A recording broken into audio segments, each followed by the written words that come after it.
Gaza में जिस Hamas का फन कुचलने का दावा इजरायली फौज ने किया था, अब वही हमास गाजा के अलग अलग हिस्सों में फन फैलाकर आईडीएफ को डसने में लगा है।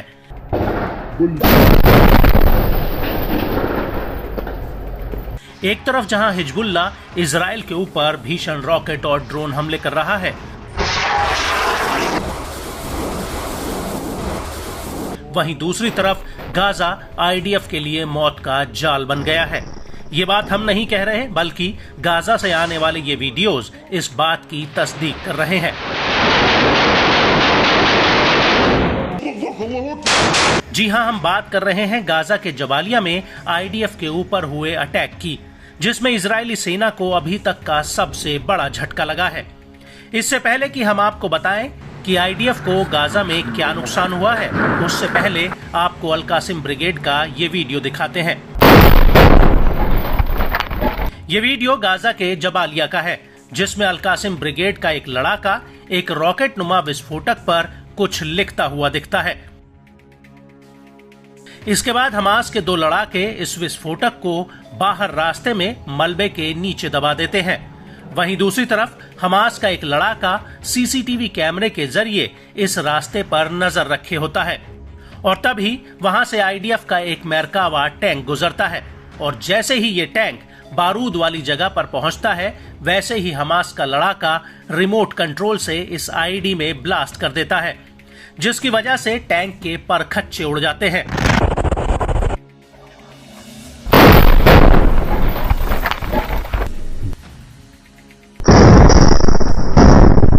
दरअसल इस धमाके में आईडीएफ की 401वीं आर्मर्ड ब्रिगेड के कमांडर कर्नल एहसान दक्सा और एक बटालियन कमांडर की मौत हो जाती है। उनके साथ कुछ और अधिकारी भी इस टैंक में मौजूद होते हैं।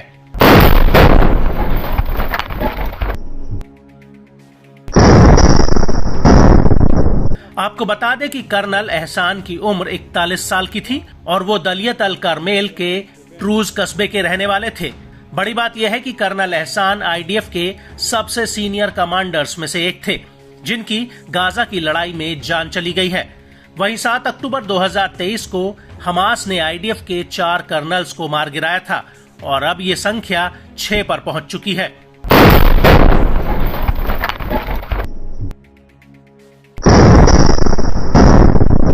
आपको बता दें कि कर्नल एहसान की मौत टैंक के भीतर नहीं, बल्कि टैंक के बाहर हुई है। आईडीएफ की रिपोर्ट के मुताबिक वो अन्य अधिकारियों के साथ टैंक के बाहर कुछ ही मीटर दूरी पर मुआयना करने आए थे, तभी वहां मौजूद आईडी में ब्लास्ट हो गया।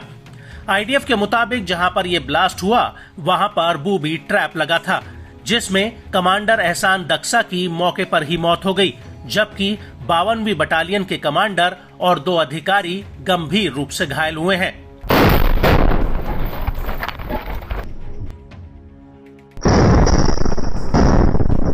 और जिस वक्त यह हमला हुआ, उसी वक्त जबालिया कैंप में अल कासिम ब्रिगेड ने भी आईडीएफ के ऊपर एक बहुत बड़ा हमला किया। अल कासिम ने इसका एक वीडियो भी रिलीज किया है, जिसमें दिख रहा है कि दूर एक बिल्डिंग में आईडीएफ के जवानों ने पोजीशन ले रखी है। तभी अल कासिम के लड़ाके उस बिल्डिंग पर रॉकेट लॉन्चर से हमला कर देते हैं, जिसमें जोरदार ब्लास्ट होता है।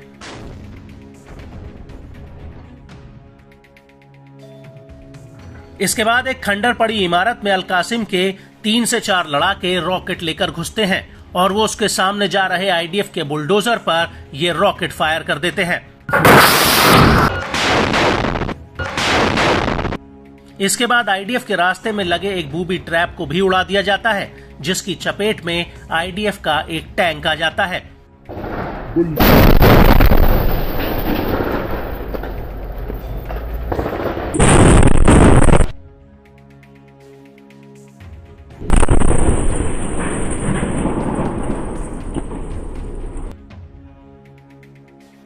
और इसके बाद हमास का एक लड़ाका मलबे के बीचों बीच खड़े एक टैंक पर रॉकेट फायर कर देता है।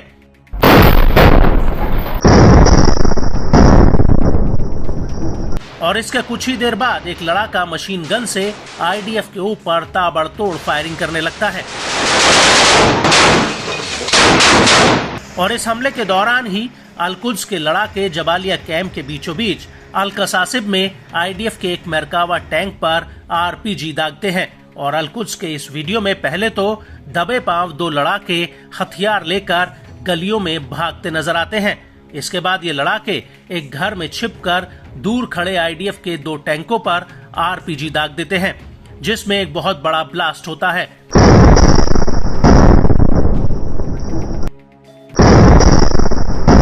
इसके बाद वहां पर आईडीएफ के 2 सैनिक भागते हुए नजर आते हैं।